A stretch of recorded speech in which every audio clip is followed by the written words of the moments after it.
Mari kita berdoa. Tuhan, terima kasih di pagi yang indah ini kami diberi kesempatan, kekuatan, kesehatan untuk datang beribadah kepada Tuhan. Kami bersyukur untuk anugerah, memuji nama Tuhan, mengingat semua berkat kebaikan-Mu di hari-hari yang telah lewat ya Tuhan. Dan datang untuk mengembalikan segala ucapan syukur kepada Tuhan. Nah, kami bersyukur, kami boleh rindu, kami boleh dahaga akan firman-Mu ya Tuhan. Karena kami percaya, karena firman-Mu adalah pelita bagi hidup kami. Kami mohon Tuhan berkati supaya kami boleh sungguh dipuaskan, dikenyangkan, diperlengkapi oleh firman-Mu. Sehingga kami tahu bagaimana menjalani hidup berkenan pada Tuhan di minggu yang akan datang. Urapi hamba-Mu dan berkati setiap kami. Dalam nama Tuhan Yesus kami berdoa. Amin. Shalom jemaat yang terkasih. Kita akan bersama-sama merenungkan satu tema ya, yaitu bagaimana Tuhan menciptakan kita untuk pekerjaan yang mulia. Kita akan membaca dari Kejadian 2. Ini adalah sebuah bagian yang panjang ya, tapi kita akan pilih beberapa ayat kunci untuk perenungan kita pada pagi hari ini. Kejadian 2 ayat, saya pilih ayat 8, 9, dan 15 ya. Saudara bisa membuka Alkitab saudara dan membacanya juga bersama-sama.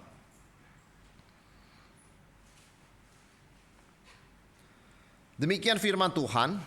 Selanjutnya Tuhan Allah membuat taman di Eden, di sebelah timur. Di situ ditempatkannya manusia yang dibentuknya itu. Lalu Tuhan Allah menumbuhkan berbagai-bagai pohon dari bumi yang menarik dan yang baik untuk dimakan buahnya, dan pohon kehidupan di tengah-tengah taman itu, serta pohon pengetahuan tentang yang baik dan yang jahat. Ayat 15. Tuhan Allah mengambil manusia itu dan menempatkannya dalam taman Eden itu untuk mengusahakan dan memelihara taman itu. Saudara, ada tahun 68, ada seorang ilmuwan bernama Spencer Silver. Dia mencoba membuat lem yang super kuat ya. Super kuat di laboratorium, saudara sekalian. Setelah mencoba, apa hasilnya? Hasilnya adalah sebuah lem yang sangat lemah. Dia mau bikin yang paling kuat, hasilnya paling lemah. Kenapa paling lemah? Menempel tapi nggak lama lepas dan tidak meninggalkan bekas ya. Saudara sekalian, eksperimennya ini gagal total. Jadi sayang ya, kata dia begitu kan. Selama 5 tahun tidak ada orang yang tertarik dengan lem ini karena ini lem gagal. Lem yang nempelnya cuma sebentar, gak lama lepas, gak ada bekasnya. Tetapi saudara sekalian, suatu hari ada seorang teman sedang latihan paduan suara di gereja. Tahu kan latihan paduan suara, saudara tahu ya, selalu ada buku nyanyian apa itulah, folder nyanyian begitu kan. Nah, setiap kali dia mau kasih pembatasnya jatuh terus, dia kesel sekali. Tapi waktu dia kesel begitu, saudara dia ingat ada temannya pernah bikin lem gagal. Ya, maka dia ambil ya, dia cari produk itu saudara sekalian, dia jadikan tuh pembatas kertas yang bisa dilepas pasang. Wah, itulah awal lahirnya suatu produk yang saudara lihat di sini ya, namanya post-it notes ya, bisa nempel tapi tidak keras, tapi tetap nempel, tapi dicabut tidak ada bekasnya. Saudara tahu kan ya produk ini kan. Nah, ini sebagai pembatas buku. Dan saudara, dari penggunaan di paduan suara di gereja, produk ini itu menghasilkan miliaran dolar. Gue nggak tahu berapa miliar tempelan ini ya, kertas ini dijual. Saudara, apa sih pelajarannya? Apa yang tampak seperti kegagalan? Gagal toh? Kok lem gak bisa nempel? Kok bisa dicabut tanpa bekas? Apa yang nampak sebagai kegagalan di tangan Tuhan, itu seringkali menjadi terobosan yang besar. Mana ada orang kepikir bikin lem kayak begitu? Mana ada orang kepikir bikin pembatas buku seperti itu? Apa yang terlihat seperti masalah sepele di gereja, wah ini pembatas buku jatuh terus ya, pembatas buku nyanyian, bisa menjadi solusi yang bukan cuma buat gereja, tapi buat seluruh dunia. Berapa banyak orang, berapa banyak detektif, berapa banyak dosen, berapa banyak peneliti pakai produk itu. Mereknya sekarang macam-macam, bukan cuma satu. Dari sebuah yang gagal, sesuatu yang gagal. Saudara, tapi intinya kenapa? Bahwa di tengah kegagalan pun bisa ada terobosan.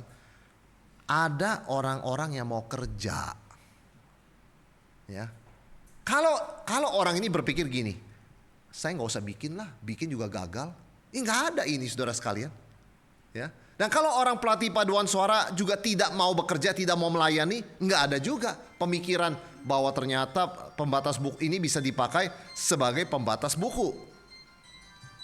Saudara, intinya semua ini terjadi karena ada orang-orang yang mau bekerja, yang ini membawa kita kembali ke Kejadian 2. Ya. Ketika Tuhan menciptakan manusia, Tuhan menciptakan kita di Taman Eden, semuanya sempurna, dosa belum masuk. Ya. Segalanya tersedia di Taman Eden. Adam Hawa tidak akan mati kelaparan. Semua kebutuhan mereka disediakan Tuhan. Tetapi kalau kita baca ayat 15 tadi, Tuhan memberikan manusia tugas, pekerjaan untuk mengusahakan dan memelihara taman. Saudara sekalian, pertanyaannya simpel ya. Kalau semuanya sudah tersedia, bisa makan tanpa bekerja, kenapa masih kerja? Itu pertanyaannya ya. Di Taman Eden semuanya siap dimakan, iya. Tinggal petik makan, gak usah kerja dong.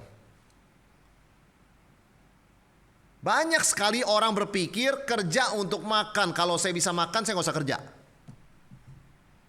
Di Taman Eden belum ada dosa, semuanya tersedia, kebutuhan manusia dijamin dari pagi sampai malam selama-lamanya. Tapi Tuhan tetap suruh Adam Hawa kerja.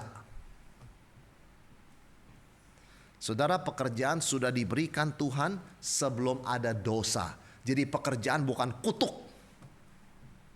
Ya, banyak orang seringkali mengeluh dan kita bisa mengerti, kadang-kadang badannya capek. Aduh, saya merasa hidup ini seperti dikutuk oleh Tuhan. Capek sekali kerja dari pagi sampai malam. Tapi ingat saudara sekalian, di Taman Eden belum ada dosa. Tapi tetap Tuhan mau manusia kerja. Ya. Pertanyaan ini penting. Kenapa saudara sekalian? Kenapa? Karena seringkali dalam zaman ini kita dengar apa? Kita dengar kalau bisa pensiun dini. Kalau bisa kita 45 sudah dapat uang banyak, gak usah kerja lagi. Kalau bisa investasi, passive income, kita hanya goyang-goyang kaki di rumah. Kalau kita kembali ke Alkitab, apa iya Tuhan mau kita seperti itu Bapak Ibu? Kita punya uang miliaran, ratusan miliar, lalu kita gak usah kerja. Kita bangun pagi makan di restoran kita suka, siang shopping di kota yang kita suka, malam jalan-jalan tempat kita suka, ya kan? Kita bahkan bayar koki, masak pagi siang malam buat kita. Kalau bosan ganti kokinya. Seperti hidup di kapal krus. Apa Tuhan mau kita seperti itu? Kalaupun dia berikan kita kekayaan. Saudara sekalian, apalagi zaman sekarang ada AI, ada robot. Sekarang baru keluar produk dari ChatGPT namanya Operator. Jadi apa? Itu komputer bisa mesenin tiket buat kita, bisa kirim email buat kita, bisa bikin appointment buat kita, bisa belanja barang buat kita, sabun habis apa-habis dia belanja buat kita. Kita ngapain saudara sekalian? Itu sebabnya penting sekali tema ini diberikan, karena begitu cepat kemajuan zaman sampai-sampai manusia nggak tahu mau ngapain hidup. Mau kerja apa hidup ini? Saudara sekalian, banyak orang yang melihat pekerjaan cuman sebagai sarana mencari uang. Kalau sudah banyak uang, tidak usah kerja. Buat apa? Begitu kan? Buat apa capek-capek? Kalau tidak banyak hasilnya, ada juga orang berpikir gini, kalau kerja tidak banyak hasilnya, gak usah kerja. Padahal arti dan nilai sebuah pekerjaan bukan pada uang yang dihasilkannya, meskipun itu penting, ya. Dan bukan sekedar status, saudara sekalian. Jadi pertanyaannya, mengapa Allah menciptakan kita untuk bekerja, sementara Dia berjanji menyediakan semua kebutuhan kita? Yang pertama, ini kita harus mengerti ya, Allah menjadikan kita rekan kerjanya. Ya, Tuhan menjadikan kita rekan kerjanya. Di dalam Kejadian 2 ayat 20 dikatakan, manusia itu memberi nama kepada segala ternak, kepada burung-burung di udara, dan kepada segala binatang hutan. Pertanyaan saya, Tuhan kasih nama sama manusia kasih nama, siapa lebih hebat? Pasti Tuhan. Jangan kasih manusia. Kenapa Tuhan kasih tugas ini pada manusia? Tuhan kan bisa namain ayam itu ayam. Tuhan bisa namain kuda itu kuda.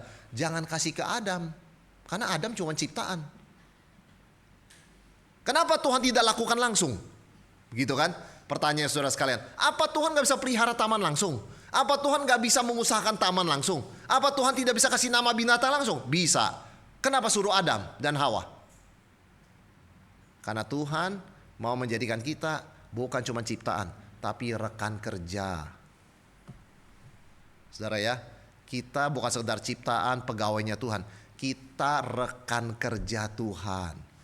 Tuhan ada bagiannya, kita dipercayakan bagian kita.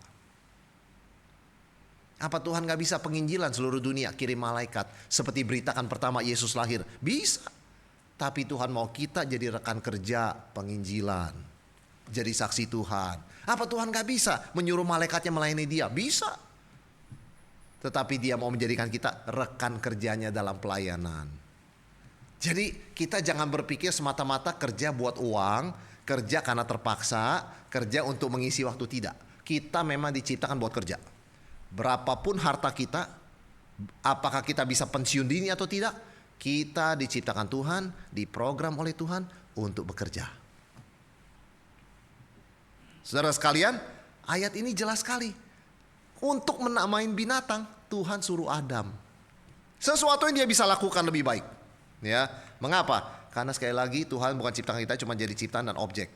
Kita rekan kerja, diciptakan dalam gambar dan rupa Allah. Tuhan berikan kita ruangan untuk kita partisipasi. Sama seperti orang tua, ya, dia bisa menyediakan semua buat anaknya, tapi dia katakan, "Mama masak, kamu mau bantu nggak? At least kamu sediakan bumbu-bumbunya." Memberikan ruang kepada anak untuk berpartisipasi dalam makanan yang dia akan makan nanti. Anak itu belajar sesuatu. Seperti itu Tuhan mengasihi dan mendidik kita. Saudara sekalian, kita tidak diciptakan Tuhan untuk pensiun dini, untuk pasif income dan nganggur-nganggur, dan untuk sekedar jadi penonton dan penikmat hidup ini. No. Ya, kenikmatan sukacita kita adalah juga waktu bekerja bagi Tuhan. Bukan waktu tidak kerja. Saudara, tahun 41 ada seorang insinyur Swiss yang bernama George. Berjalan-jalan di hutan bersama anjingnya. Sesampai di rumah dia menemukan sesuatu yang mengganggu, yaitu apa? Di pakaiannya, jasnya itu, ya, baju dinginnya, menempel banyak duri tanaman, saudara sekalian. Lalu dia lihat bulu anjingnya itu ya, wah banyak tanaman juga, yang duri-duri gitu ya, nempel. Kan orang kalau sudah begitu kesel ya, pasti bersih-bersihin gitu ya. Tapi George ini tidak, saudara sekalian, dia tertarik. Kok ada sesuatu bisa nempel, ya, dan bisa nempel terus begitu kan? Dia lihat mikroskop, oh berarti itu tanaman punya kait kecil, tidak kelihatan, tapi begitu nempel di bulu, kait gitu ya, nggak hilang-hilang, saudara sekalian. 10 tahun berikutnya dia bereksperimen, ya. Dia membuat pengikat untuk digunakan oleh manusia dengan prinsip yang sama. Akhirnya dia berhasil menciptakan apa yang kita kenal sekarang sebagai velcro. Saudara tahu velcro tuh ya, sepatu, ya, kemudian itu velcro. Itu dari mana, saudara sekalian? Dari orang yang sedang santai, jalan sama anjingnya, lihat duri, tapi tidak menjadi marah-marah, tapi pikir apa yang bisa dilakukan dari ini. Saudara, awalnya industri pakaian menolak penemuannya, apa ini ya, nempel-nempel kayak begini begitu kan. Tetapi NASA, sebuah badan astronot Amerika tertarik. Kenapa? Karena para astronot kan perlu barang yang bisa mengikat dong. Ya kan, di sana kan gak ada gravitasi. Kalau gak diikat tuh lepas, saudara sekalian. Dan ikat kan gak bisa pakai tali begitu. Tempel pakai velcro begitu ya, selesai. Saudara, itu solusi bahkan untuk astronot di luar angkasa. Padahal awalnya dari jalan-jalan sama anjingnya. Ini kan sebenarnya apa? Potensi ini sudah ada dalam ciptaan. Kita dipanggil jadi rekan sekerja Tuhan untuk menggali potensi ciptaan sehingga bisa digunakan untuk kesejahteraan manusia. Maka dikatakan dalam ayat 10 bahwa Tuhan Allah mengambil manusia, menempatkan dalam Taman Eden, ya, dan mengusahakan memelihara taman itu. Saudara, mengusahakan dan memelihara, ya, ini juga muncul di dalam tugas para imam. Menarik sekali. Adam itu imam di Taman Eden. Mengusahakan dan memelihara. Itu tugas imam. Jadi apa kerjanya Adam di Taman Eden? Adam adalah imam. Kalau begitu mengusahakan taman, memelihara taman, menamai binatang itu apa? Pelayanan. Pelayanan kudus. Adam bukan cuma pekerja, Adam imam. Saudara, kalau kita masuk kantor, kita ke toko, kita kerja, jangan cuma lihat diri kita pegawai. Kita rekan kerja Tuhan. Kita imam. Yang kita kerjakan dan kita dapat gaji setiap bulan itu gak cuma kerjaan dan profesi. Pelayanan. Saudara, ini yang dimaksudkan. Taman Eden itu bukan cuma taman, itu bait Allah.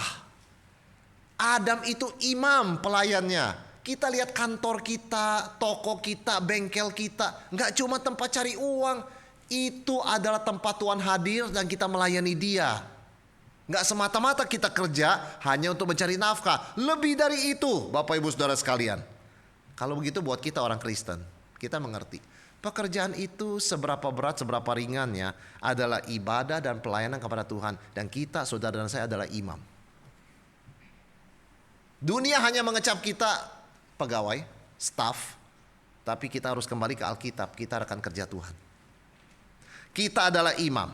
Maka seperti para imam di bait suci, pekerjaan kita adalah pelayanan kudus kepada Tuhan.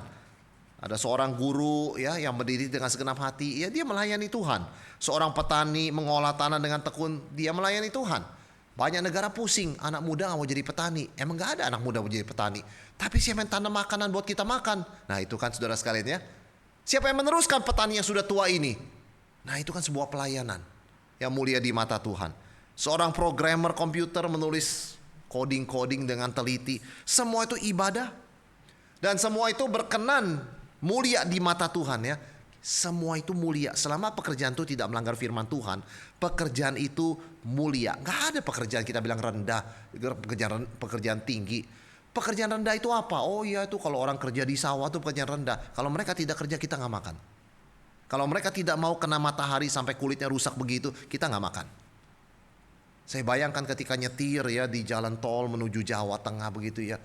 Kadang melewati satu tempat yang panas dan ada sawah panas sekali. Saya bilang, kok ada orang mau kerja? Kita tutupin semua, jangan kena matahari sampai begitu terik. Kok ada orang-orang saudara sebangsa kita mau kerja begitu ya. Tapi kalau mereka tidak rela kerja begitu dan mereka pilih kerjaan lain, siapa yang kerjain? Dan bagaimana kita makan? Saudara sekalian, tidak ada pekerjaan rendah. Selama tidak melanggar firman Tuhan, semua pekerjaan itu mulia ya, dan itu Tuhan pakai untuk tujuan yang mulia juga. Dan pekerjaan itu mulia kenapa? Karena Tuhan pun yang bisa nganggur tidak pernah nganggur. Saudara, yang paling harus nganggur di dunia ini Tuhan. Kenapa? Saya sudah capek, istilahnya saya sudah ciptakan dunia dengan segala potensinya. 6 hari saya beristirahat, hari ke-7 saya ciptakan manusia, saya kasih mereka hidup. Semestinya saya gak usah kerja. Buat apa saya kerja? Tapi Yesus mengatakan apa? Aku bekerja dan Bapakku masih bekerja sampai hari ini. Tuhan aja gak ada pensiun dini. Tuhan aja gak ada passive income. Tuhan bekerja seperti pertama dia menciptakan dunia. Dan Yesus Kristus menyelesaikan pekerjaan Tuhan. Enak dong Pak. Yesus Kristus mengerjakan pekerjaan Tuhan, sudah sampai disalib, mati, bangkit, naik ke sorga. Ya, apa yang dia kerjakan sekarang? Terus berdoa syafaat bagi kita sebagai imam besar. Mana pernah Tuhan berhenti kerja? Saya sudah selesai pengabdiannya. Saya sudah selesai pengabdian pelayanan di gereja periode ini. Kita tidak berhenti melayani. Periode selesai, pelayanan tidak selesai. Jabatan selesai, pelayanan gak pernah selesai. Saya sudah pensiun dari perusahaan 65. Ya, jabatan selesai. Tapi bekerja buat Tuhan gak pernah selesai. Karena Bapakku masih bekerja, kata Yesus, aku pun bekerja.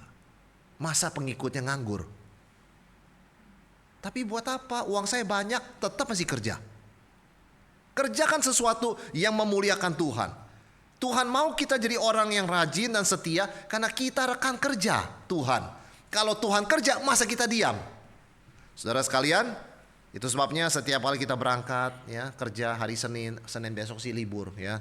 Tapi Senin biasa saudara sekalian, ingat kita bukan cuma cari nafkah.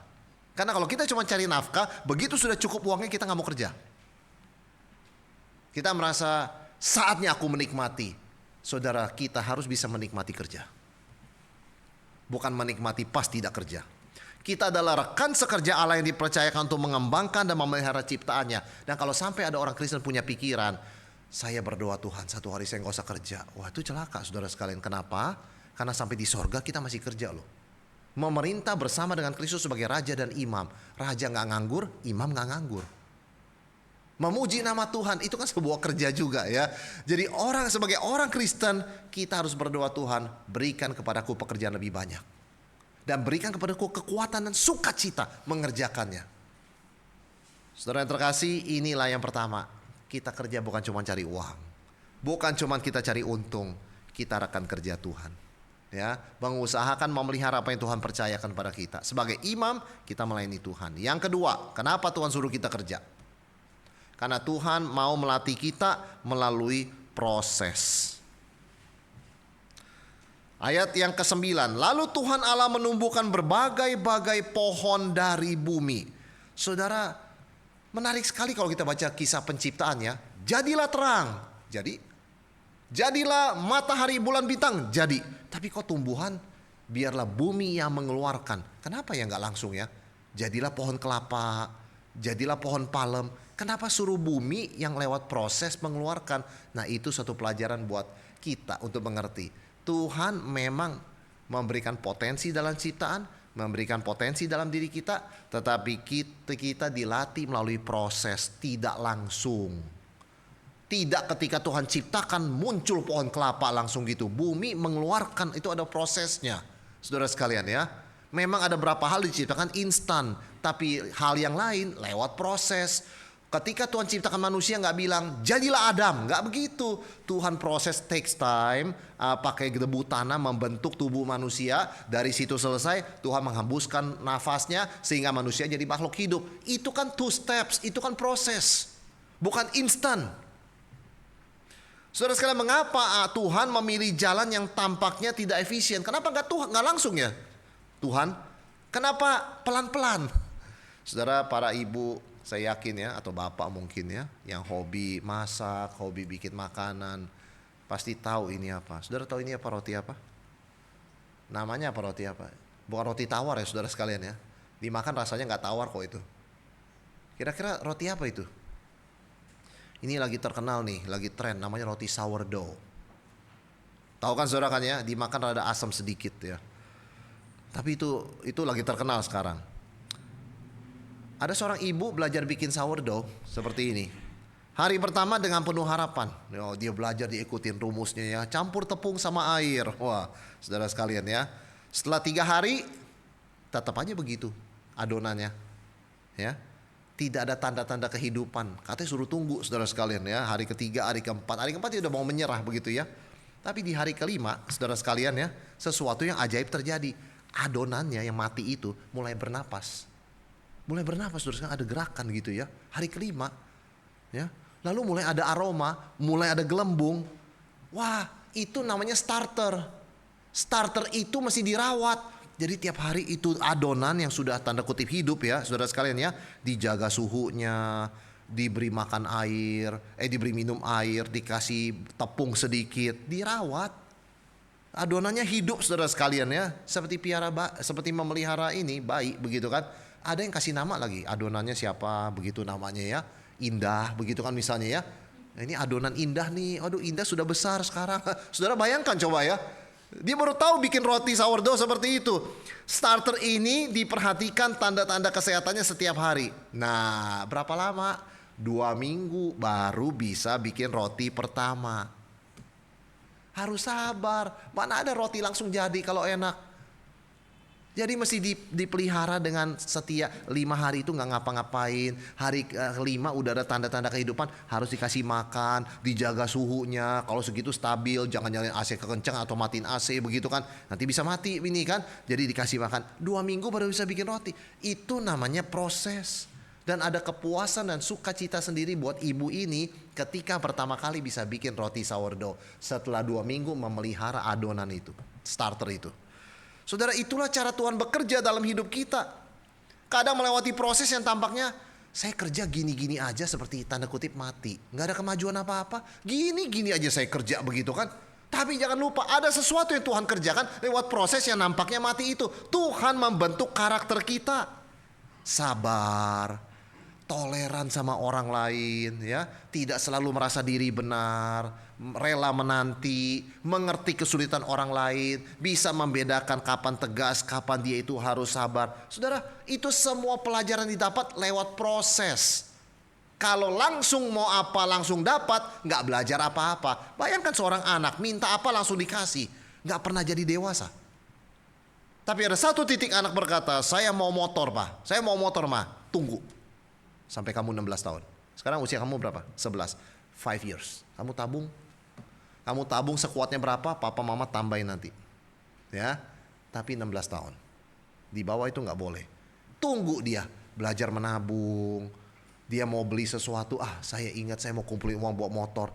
Saudara, tidak ada pelajaran didapatkan tanpa proses. Tuhan sendiri menciptakan ciptaannya lewat proses. Yesus Kristus yang sempurna melewati proses pembentukan. Saudara, Yesus Kristus apanya kurang sempurna, anak Allah yang sempurna. Tapi dikatakan oleh Ibrani, dia harus belajar dari penderitaan proses. Seharusnya bisa dong Tuhan Yesus begitu datang Natal, gak usah datang sebagai bayi, datang sebagai orang dewasa. Datang hari pertama, besoknya naik ke salib. Mati, hari ketiga bangkit. Selesai kan? Kenapa dia mesti 33 tahun? Proses. Tuhan juru selamat kita lewat proses. Kita juga lewat, saudara sekalian. Tetapi satu hal kita bersyukur. Tuhan bisa ciptakan seluruh ciptaan lengkap satu hari ya. Just like that. Tuhan jadikan itu 6 hari. Untuk apa? Mengajar kita. 6 hari lamanya kamu bekerja. Hari ke-7 kamu beristirahat. Saudara, itu kan proses ya. Dan satu hal yang kita bersyukur bahwa Tuhan kita adalah Tuhan yang mau terlibat aktif dalam hidup kita. Dia bukan hanya menyuruh kita melewati proses, dia sendiri mendampingi kita dan dia sendiri selalu hadir bersama kita di dalam proses itu. Saudara, Tuhan tidak seperti ya seorang investor yang datang lihat-lihat tanah begitu kan ya. Saya punya uang nih 20 miliar, siapa yang bisa kerja? Saya taruh uang saya, kalian bangun, kalian bikin jalan nih, nanti saya ambil hasilnya. Tuhan gak cuma kayak gitu. Dia sudah menciptakan, dia tidak meninggalkan, dia mendampingi, dia memelihara, dia membentuk, dan dia melindungi. Ya, dia bukan Tuhan yang maha kaya datang berkata, ini saya kasih uang segini, pokoknya saya akan pergi jauh 2-3 tahun, balik saya mau lihat hasilnya. Tuhan gak kayak begitu. Setiap langkah dia libatkan, dia terlibat, ya, dia perhatikan, dia tolong. Saudara sekalian, inilah cara Tuhan bekerja ya, dia mendampingi kita lewat proses. Saudara, ketika Adam Hawa mengurus Taman Eden, mereka kan belajar sabar ya, nunggu pohon mungkin berbuah. Mereka belajar hikmat, memutuskan ya, nah mana tanaman yang perlu dipangkas seperti itu ya, kita nggak tahu berapa lama di situ. Saudara, zaman sekarang, generasi sekarang saya perhatikan, kalau kerja maunya cepet. Kita harus akui ya, saya gak mau kerjaan itu lama karirnya begitu ya, pelan-pelan begitu, gak ada masa depan. Saya mau kerja yang masuk langsung loncat begitu kan. Itu sebabnya perusahaan sulit dapat generasi muda sulit dapat pekerjaan. Karena tidak mengerti konsep proses. Apa-apa maunya instan. Kalau dikasih tugas kecil gak mau. Saya sekolah bukan buat tugas ginian. Saya mau handle proyek besar. Bagaimana bisa handle proyek besar kalau tidak lewat proses proyek kecil dulu? Bagaimana orang berani percayakan orang bangun jembatan kalau dia tidak dipercayakan untuk membetulin tembok yang rusak dulu? Saya belajar teori gitu banyak, gak mau saya suruh betulin tembok somplak. Saya untuk menghandle proyek besar. Saudara sekalian, Tuhan seringkali menuntun kita lewat proses yang paling dasar sekali. Itu betulin tembok rusak. Ya, ditambal tembok rusaknya itu. Siapa tahu dari situ justru kita diberikan keterampilan lebih. Saudara, Tuhan merancang manusia, merancang kita untuk melewati proses. Jadi setiap tantangan, setiap kesulitan, setiap keberhasilan, bahkan kegagalan, itu bagian dari rencana Tuhan memproses kita untuk menjadi serupa dengan Kristus. Dalam pekerjaan begitu, dalam pelayanan juga begitu. Saudara, pikir orang Kristen ya, masuk gereja gak suka keluar pindah gereja. Orangnya kerja loncat gereja aja. Mana bisa bertumbuh? Bertumbuh itu perlu proses di satu tempat, jangan pindah-pindah. Itu namanya berakar. Berakar takes time ya. Tapi itu jadi orang yang matang, jadi orang yang kuat, saudara sekalian ya. Nah, ini kita lihat penting sekali bahwa kita mengerti bahwa Tuhan menggunakan proses, karena itu dia mau kita bekerja. Dan yang ketiga, saudara sekalian, Tuhan memberkati ya, dan memberkati kita dan dunia melalui pekerjaan kita. Dalam ayat 15 dikatakan, Tuhan Allah mengambil manusia itu dan menempatkannya dalam Taman Eden untuk mengusahakan dan memelihara taman itu. Saudara, istilah memelihara itu artinya menjaga untuk kepentingan bersama.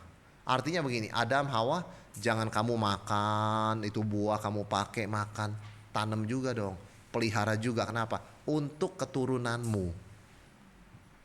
Kita hidup di zaman yang konsumtif, ya. Saudara saya konsumtif, ngerti ya? Saya pakai aja, saya nggak tahu dari mana datangnya. Pokoknya saya pakai aja, pakai buang, pakai buang, pakai buang. Saudara kan sudah dibilang oleh pemerintah begitu ya, ada suatu slogan ya. Kalau makan pesan itu yang secukupnya, jangan makan pesannya banyak, mentang-mentang mampu, makan sedikit sisanya dibuang. Indonesia kan termasuk katanya dalam penelitian tahun kemarin, sampah makanan begitu banyak. Kenapa? Karena memang kita terbiasa konsumsi. Tetapi Tuhan kan mengatakan kamu usahakan taman itu, kamu nikmati hasilnya, tapi jangan lupa memelihara untuk orang lain, untuk keturunanmu. Saudara sekalian, Taman Eden bukan dibuat eksklusif hanya untuk Adam dan Hawa, tetapi juga untuk keturunannya. Saudara bayangkan orang nginep di hotel begitu ya, kan ada tulisan begini ya, kalau anduknya masih bisa dipakai, gantung, kami nggak akan cuci untuk mengirit deterjen, lingkungan hidup dan sebagainya. Kecuali anduknya kotor, kamu taruh di lantai, kita cuci. Ada orang tinggal di hotel 5 hari, 5 malam, saudara sekalian ya. Ya kan? Dia mandi juga bersih semua begitu ya, anduknya masih kering, dia taruh di lantai. Saya udah bayar kok. Saya udah bayar, cuci dong. Jadi dia hanya pikir konsumsi. Saya bayar, saya konsumsi. Dia nggak pikir kalau cuci itu berarti pakai deterjen, anduknya masih bersih. Sayang kan? Sebetulnya kan ya. Kemudian air pakai banyak, buat apa? Begitu kan? Kalau memang masih bersih, buat apa mesti dicuci juga? Saudara sekalian, kita harus punya konsep memelihara. Kenapa? Karena kita hidup bukan bagi diri kita saja. Kita hidup untuk orang lain, untuk kemuliaan nama Tuhan. Namanya itu menjadi berkat ya, saudara sekalian ya. Ada seorang tukang roti di Paris. Jam 3 sudah bangun ya, sudah mulai di bakery kecilnya itu ya. Tetapi dia bikin roti, dia jual begitu ya. Selalu dia singkirkan berapa puluh, 50 lah begitu ya. Untuk homeless, untuk orang gelandangan, untuk tunawisma. Kan orang bertanya begini, kenapa gak dijual aja 50? 50 jual kan jadi uang. Uangnya kamu mau kasih terserah begitu kan. Kenapa kamu mesti kasih 50 begitu kan. Saudara sekalian, dia mengatakan saya senang bikin roti. Bagi saya bikin roti bukan cuma cari untung. Ya, tapi cara saya membantu dunia sekitar saya nih, lingkungan nih yang banyak gelandangan, untuk jadi lebih baik. Jangan sampai mereka mati kelaparan. Saudara bayangkan ya, sampai dia tahun 2018 dia bukan orang Kristen loh, saudara sekalian. Bukan orang Kristen. Menang penghargaan bakery terbaik di Paris. Bukan karena rasanya. Mungkin juga rasanya enak ya. Bukan karena tokonya hebat. Tapi dia punya hati untuk memelihara komunitasnya. Ya. Nah, ini satu kebenaran saudara sekalian. Tuhan menciptakan kita bekerja bukan sekedar supaya kita sukses, tetapi supaya berkat Tuhan mengalir ke dunia melalui pekerjaan kita. Dan Tuhan kan memberi pekerjaan sebelum kejatuhan seperti saya katakan tadi ya. Jadi memang cara Tuhan memberkati dunia adalah melalui kita. Dan cara Tuhan memberkati kita juga melalui pekerjaan. Karena itu Paulus pernah berkata begini, yang gak mau kerja jangan makan. Berikan kami makanan hari ini yang secukupnya. Ya, bagaimana cara Tuhan memberikan? Kerja. Terkecuali kita gak bisa kerja. Terkecuali kita menderita disabilitas. Kecuali betul-betul kita bergantung penuh, saudara sekalian. Tapi selama kita masih bisa, cara Tuhan memberkati kita, number one is lewat pekerjaan. Ketika kita bekerja, kita nggak cuma sekedar cari nafkah, kita bukan cuma sekedar mengisi waktu, kita mengekspresikan identitas sebagai ciptaan yang dirancang untuk berkarya. Saya perhatikan ya, saudara sekalian, ini pengamatan saya pribadi. Orang yang dari muda bekerja dengan setia, entah dia itu cukup nggak cukup, dia tetap kerja. Sama orang yang dari muda semuanya disediakan, nggak pernah kerja, begitu hari tua beda sekali. Beda sekali. Dengan orang yang tidak pernah kerja, saudara gak bisa ngobrol. Dia gak pernah kerja. Dia gak tahu apa-apa. Dia cuma tahu disediakan semuanya. Dengan yang pernah kerja, begitu banyak hikmat kita ngobrol sama dia, sampai hari tua masih bisa kerja sendiri. Beda sekali. Ya, ininya gesit. Masih bisa melayani di gereja. Ya, masih bisa jadi berkat buat anak muda. Ya, meskipun pendidikan dia terbatas. Kenapa? Dia setia, dia rajin bekerja. Dia lihat kerja itu nggak cuma cari uang, tapi melayani Tuhan. Wah, berbeda sekali saudara. Tuhan pakai orang tersebut menjadi berkat, dan Tuhan pun memberkati dia berlimpah. Saudara, bagaimana Tuhan memberkati kita? Ya, melalui pekerjaan kita bisa memenuhi kebutuhan keluarga. Ya, kita tiba-tiba menemukan ada talenta dan karunia Tuhan taruh. Orang kalau nggak kerja mana tahu talentanya. Orang tahu karunianya kalau nggak pernah pelayanan dari mana, disuruh ini nggak mau, itu nggak mau, tawaran ini nggak mau. Bukan talenta saya, bukan karunia saya. Kalau jawabannya itu saja, tapi nggak pernah mau melayani, nggak akan ketemu karunianya. Karunia ditemukan waktu dipraktekkan. Ya, saudara sekalian, pembentukan karakter juga ya. Saudara perhatikan, saya perhatikan orang-orang yang berusaha menjadi pengusaha ya. Mereka belajar sabar. Karena klien mereka, customer mereka macam-macam karakternya ya. Ada yang galak, ada yang gak respon, ada yang kasar ngomongnya begitu kan. Tapi dia belajar sabar. Tuhan pakai dia dalam pekerjaan, Tuhan pakai dia dalam pelayanan. Dia juga penuh hikmat kalau dalam pelayanan. Saudara sekalian, inilah cara Tuhan memberkati kita. Dan berkat ini mengalir keluar ya. Kita bisa memberkati yang membutuhkan. Kita bisa menjadi teladan bagi generasi yang mungkin gak mau kerja. Nah, ketika talenta kita berkembang, Tuhan percayakan kita lebih banyak lagi. Saudara, pelajaran ini penting di zaman sekarang. Sekali lagi, banyak orang melihat pekerjaan semata-mata hanya sebagai sumber income. Sebagai orang Kristen, kita harus lebih dari itu. Ya, pekerjaan sumber income, tapi pekerjaan itu lebih dari sekedar sumber income. Itu adalah bagaimana kita melayani Tuhan, bagaimana kita tuh diproses oleh Tuhan menjadi rekan sekerja Tuhan. Saudara, seperti Paulus katakan ya dalam 2 Korintus 8 ayat 9, Allah sanggup melimpahkan segala kasih karunia kepada kamu, supaya kamu senantiasa berkecukupan dalam segala sesuatu, malah berkelebihan dalam berbagai kebajikan. Saudara, sekali lagi, kenapa Tuhan menciptakan kita untuk pekerjaan mulia? Ya, yang pertama, kita dijadikan rekan kerja. Saudara dan saya bukan cuma anak, bukan cuma hamba Tuhan, bukan cuma pengikut Tuhan Yesus, kita rekan kerja Tuhan. Artinya ada bagian Tuhan kerjakan, ada bagian kita harus kerjakan. Namanya rekan kerja, kalau kerja kelompok gak bisa satu nganggur. Oh gak apa-apa deh, Tuhan yang kerja, dia ketua kelompok kan, nanti dapat nilainya pasti perfect begitu kan. Tuhan panggil kita ikut dalam bagian, saudara sekalian ya, ikut berbagian dalam pekerjaan ini. Apapun pekerjaan kita, saudara dan saya, ya, sebagai guru, sebagai pengusaha, sebagai orang staf di kantor, bidang apapun yang kita kerjakan, jadi stockbroker, jadi apa begitu kan, selama tidak melanggar firman Tuhan, kita tuh rekan kerja Tuhan. Saudara sekalian ya, jadi ini penting sekali. Kita diberi kepercayaan seperti Adam diberi kepercayaan memberi nama pada ciptaan ya. Kita bukan penonton, kita bukan diciptakan buat jadi penonton, kita berpartisipasi dalam karya Allah dalam dunia ini. Dan ingat, Yesus Kristus gak pernah berhenti bekerja meskipun sudah mati, bangkit, naik ke sorga bagi kita. Dia tetap bekerja mendoakan kita, saudara sekalian ya. Dan setiap pekerjaan kita, apapun itu mulia. Ya, dari yang paling sederhana sampai paling kompleks. Saudara, saya kadang kagum ya ketika saya melihat begitu ya. Ada seorang ibu berdagang begitu, berdagang satu nasi di pinggir jalan. Berapa harganya? 5.000. Saya gak habis pikir. Ibu, kamu charge orang 7.500 pun orang masih bayar loh. Kok kamu charge orang 5.000 sih?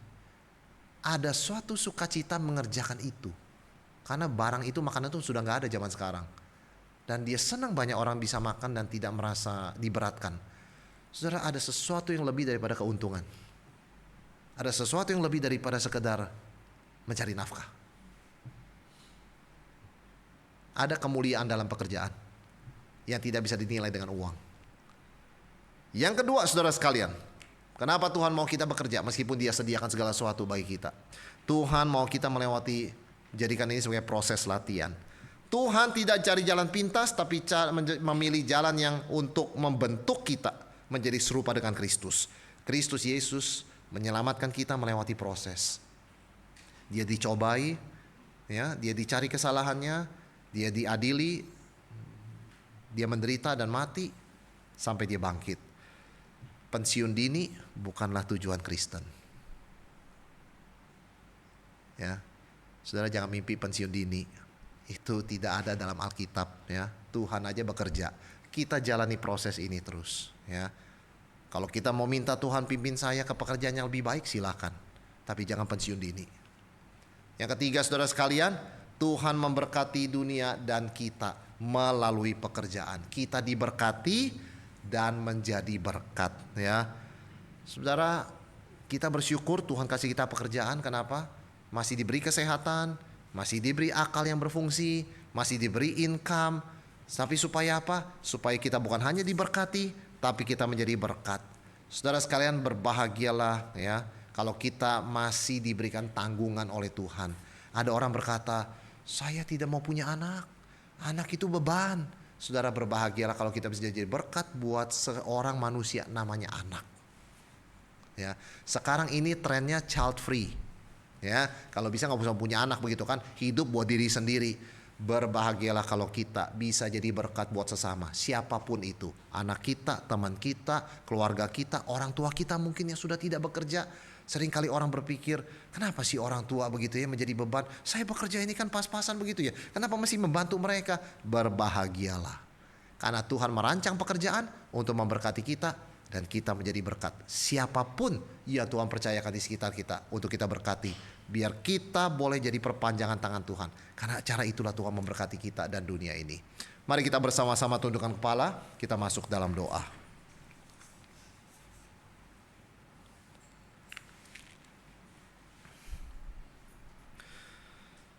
Tuhan, kami bersyukur Engkau adalah Bapa yang penuh kasih, Bapa yang setia dan murah hati. Tuhan tahu kami sangat-sangat lemah dan terbatas ya Tuhan. Kami tidak selalu bisa mengerjakan sesuatu dengan baik dan setia. Tetapi Engkau menyediakan segala yang kami perlukan. Engkau begitu murah hati ya Tuhan. Kami sungguh berkelimpahan anugerah dan kasih-Mu. Tuhan, ajar kami menjadi anak-anak-Mu yang rajin. Anak-anak-Mu yang boleh sungguh menghargai kesempatan bekerja, kesempatan melayani sebagai rekan kerja Tuhan. Terima kasih Tuhan, Engkau melayakkan kami. Engkau tidak sekedar menciptakan kami menjadi manusia, menjadi orang yang bekerja, tapi Engkau mengangkat kami menjadi rekan kerja-Mu. Tuhan, terima kasih untuk keistimewaan ini. Beri kepada kami satu rasa hormat dan ucapan syukur, mengerjakan setiap pekerjaan pelayanan Tuhan percayakan dengan setia, dengan penuh ucapan syukur dan penuh sukacita. Dan Tuhan, pimpin kami dalam proses bekerja, dalam proses latihan ini, supaya kami semakin dibentuk dalam karakter kami, semakin serupa dengan Tuhan Yesus. Kami rindu ya Tuhan, hidup kami dalam dunia mencerminkan Yesus Kristus yang begitu penuh kemuliaan dan kasih. Dan kami rindu ya Tuhan, di dalam kehidupan ini kami terus menjadi berkat, terus menerima berkat Tuhan dan tidak berakhir di diri kami, tapi terus mengalirkan berkat ini bagi dunia. Sehingga seluruh hidup kami boleh sungguh memuliakan nama Tuhan dan menjadi berkat untuk dunia ini, menggenapi tujuan rencana Tuhan bagi kami. Terima kasih Tuhan, pakai kami, berkati kami, berkati pekerjaan kami dan keluarga kami. Dalam nama Tuhan Yesus kami berdoa. Amin.